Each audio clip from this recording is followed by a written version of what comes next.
जय Hind. Dear student, online class में आपका स्वागत है। आज हम बात करेंगे चाय टी।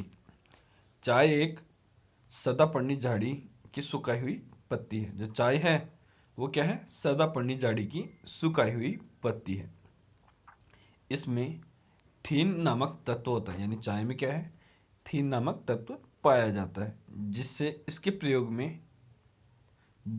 इसके प्रयोग से हल्का सा नशा होता है और स्फूर्ति आती है। ठीक है, जिससे क्या होता है? चाय में थीन नामक तत्व पाया जाता है, जिसके कारण से क्या होता है?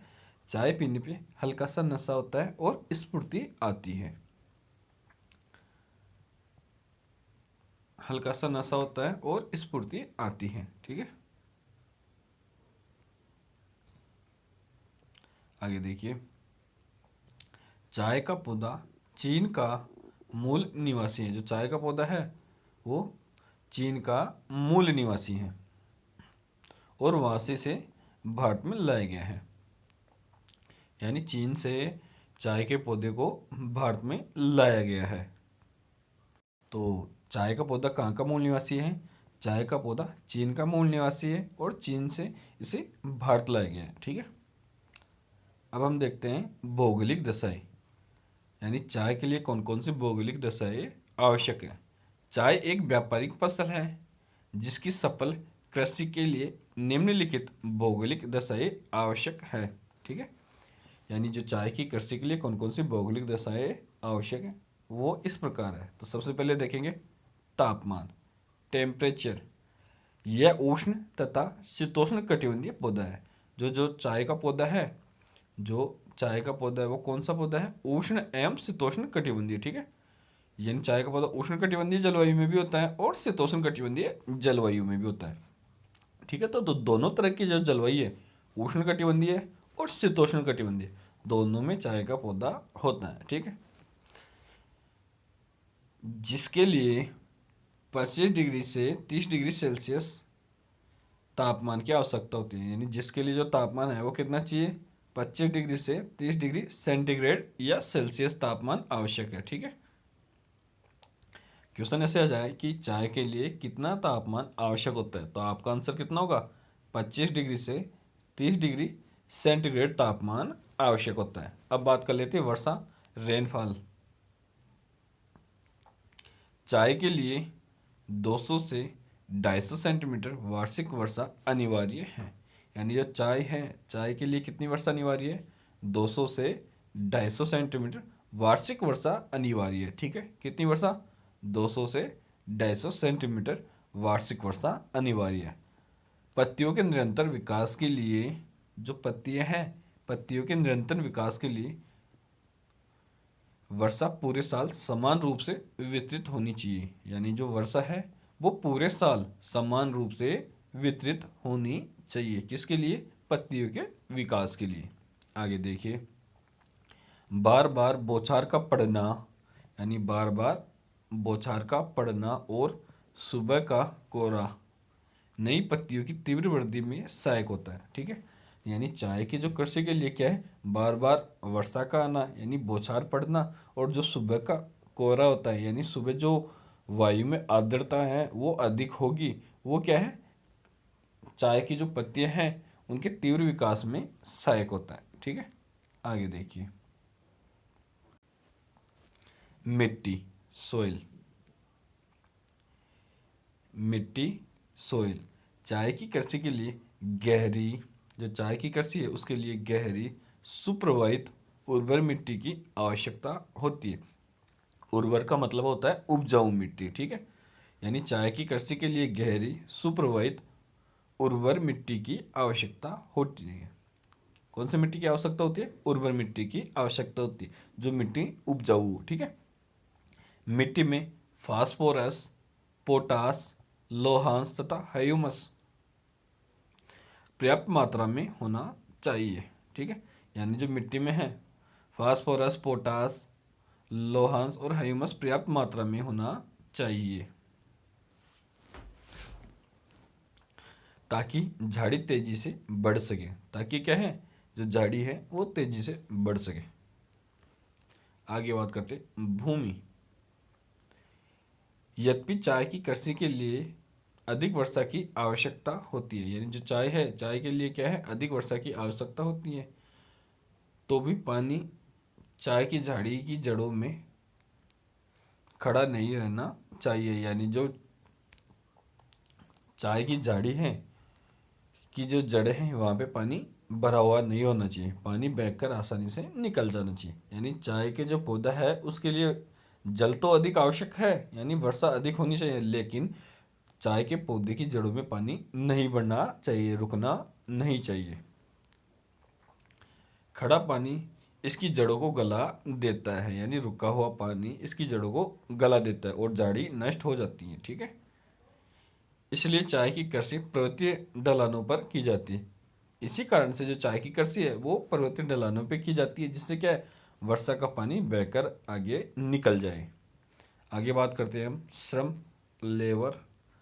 चाय की निराई, गुड़ाई तथा काट छांट आदि कामों के लिए पर्याप्त मात्रा में श्रम की आवश्यकता होती है। यानी जो चाय की जो फसल है उसकी निराई, गुड़ाई, काट छांट, पत्तियों को चुनना, पत्तियों को सुखाना, उससे चाय बनाना, सारे काम किससे होते हैं, हाथ से होते हैं, तो उसके लिए अत्यधिक श्रम की आवश्यकता होती है। चाय की पत्ती चाय की पत्ती को झाड़ी से तोड़ने के लिए कुशल तथा सस्ता श्रम चाहिए। यानी जो चाय की पत्ती है उसे झाड़ियों से तोड़ने के लिए कुशल और सस्ता श्रम चाहिए। यह काम मशीनों से नहीं हो सकता। यानी जो चाय को पत्तियों को तोड़ने का काम मशीनों से नहीं हो सकता। अतः इसे औरतों तथा बच्चों अतः इसे औरतों जो औरतें हैं तथा बच्चे अपने कोमल हाथों से करते हैं। यानी जो चाय की जो पत्तियां हैं उनको चुन के लाने के लिए औरतें तथा बच्चे इन्हें अपने हाथों से करते हैं, अपने कोमल हाथों से करते हैं। मतलब कहने की बात यह है कि चाय की जो पत्ती है उन्हें चुनने का काम औरतें हैं उनके द्वारा और बच्चों के द्वारा किया जाता है। ठीक है, अब बात करते हैं उत्पादन, प्रोडक्शन। भारत का विश्व की चाय पैदा करने की प्रथम स्थान रखता है। यानी भारत क्या है, विश्व में चाय उत्पादन में प्रथम स्थान रखता है और भारत विश्व की 35% चाय का उत्पादन करता है। ठीक है, यानी भारत क्या है, विश्व की 35% चाय उत्पादन कर प्रथम स्थान रखता है। यानी मैं बात करूं कि भारत का चाय उत्पादन की दृष्टि से कौन सा स्थान है, तो आंसर क्या होगा, प्रथम स्थान। भारत विश्व की कितनी प्रतिशत चाय का उत्पादन करता है, तो आपका आंसर क्या होगा, 35% चाय का उत्पादन करता है, प्रोडक्शन करता है। ठीक है, तो यानी चाय उत्पादन की दृष्टि से भारत का विश्व में प्रथम स्थान है और विश्व की 35% चाय उत्पादन करता है। अब बात कर लेते हैं वितरण, डिस्ट्रीब्यूशन। भारत में चाय की मुख्य उत्पादक प्रदेश, भारत में चाय के मुख्य उत्पादक प्रदेश कौन कौन से हैं, असम, पश्चिमी बंगाल, तमिलनाडु, केरल तथा कर्नाटक आदि है। यानी भारत में चाय का उत्पादन कौन कौन से राज्य करते हैं, तो असम, पश्चिमी बंगाल, तमिलनाडु, केरल, कर्नाटक आदि है। भारत की 2/3 से भी अधिक चाय, जो भारत की क्या है, 2/3 से भी अधिक चाय असम तथा पश्चिम बंगाल से प्राप्त होती है। यानी भारत की जो 2/3 चाय है, यानी भारत की 2/3 से भी अधिक चाय है वो केवल दो राज्य ही उत्पादित कर देते हैं, कौन से, असम और पश्चिमी बंगाल।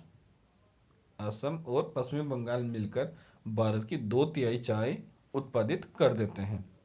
कुछ चाय त्रिपुरा, हिमाचल प्रदेश, उत्तराखंड तथा झारखंड से भी प्राप्त होती है। यानी जो चाय है वो त्रिपुरा, हिमाचल प्रदेश, उत्तराखंड और झारखंड से भी प्राप्त होती है। आगे देखिए असम।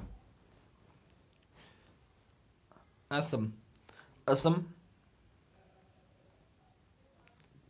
हमारे देश का सबसे बड़ा चाय उत्पादक है। यानी जो असम राज्य है वहाँ पे सबसे अधिक चाय का उत्पादन किया जाता है। इस राज्य से लगभग आधी चाय प्राप्त होती है। यानी भारत में जितनी भी चाय का उत्पादन होता है उसकी आधी से अधिक चाय का उत्पादन कौन सा राज्य करता है? असम। ठीक है, यानी चाय उत्पादन की दृष्टि से असम का भारत में प्रथम स्थान है। अब बात कर लेते हैं पश्चिमी बंगाल की। दूसरे नंबर पे आता है पश्चिमी बंगाल। यह चाय का दूसरा बड़ा उत्पादक है, यानी चाय उत्पादन करने की दृष्टि से पश्चिम बंगाल का दूसरा स्थान है भारत में, और भारत का लगभग 24% चाय पैदा करता है। जो पश्चिमी बंगाल है वो भारत की 24% चाय पैदा करता है। मुख्य उत्पादक जिले, यानी इसमें कौन कौन से जिले हैं जो चाय का उत्पादन करते हैं? दार्जिलिंग, जलपाईगुड़ी, कुच बिहारी और पुरुलिया। ठीक है, जो दार्जिलिंग है, दार्जिलिंग की चाय विश्व प्रसिद्ध है। ठीक है, जो दार्जिलिंग की चाय है वो विश्व प्रसिद्ध है, विश्व में प्रसिद्ध है। यहाँ की जो चाय है उसका टेस्ट सबसे अच्छा होता है। ठीक है, तो दार्जिलिंग, जलपाईगुड़ी, कुच बिहारी और पुरुलिया, यहाँ पे चाय का उत्पादन किया जाता है। तो विश्व में सबसे अधिक चाय का उत्पादन कौन करता है? भारत। और भारत में सबसे अधिक चाय का उत्पादन करता है असम। असम के बाद में दूसरा नंबर आता है पश्चिमी बंगाल का। पश्चिमी बंगाल भारत की 24% चाय का उत्पादन करता है। ठीक है, आगे बात करता हूँ तमिलनाडु। यह भारत की लगभग 18% से अधिक चाय पैदा करके तृतीय स्थान पर है। यानी चाय उत्पादन की दृष्टि से तमिलनाडु का भारत में तीसरा स्थान है, और ये भारत की 18% चाय का उत्पादन करता है। यहाँ नीलगिरी तथा अन्नामलाई की पहाड़ियों में चाय के बागान लगे हुए हैं। यानी जो तमिलनाडु है, जो तमिलनाडु में नीलगिरी की जो पहाड़ियाँ हैं वहाँ पे, और अन्नामलाई की जो पहाड़ियाँ हैं उन जगहों पे चाय के बागान लगे हुए हैं, चाय के बागान स्थित हैं। तो मैं बात कर लेता हूँ, भारत में सबसे अधिक चाय का उत्पादन करता है असम। असम के बाद में दूसरे नंबर पे आता है पश्चिम बंगाल, और तीसरे नंबर पे आता है तमिलनाडु। ठीक है, आगे बात करता हूँ केरल। यह राज्य देश की लगभग 7% चाय पैदा करता है।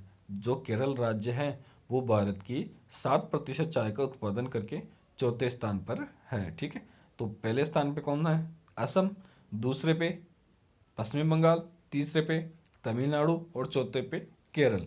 केरल चाय का कितना उत्पादन करता है भारत की का?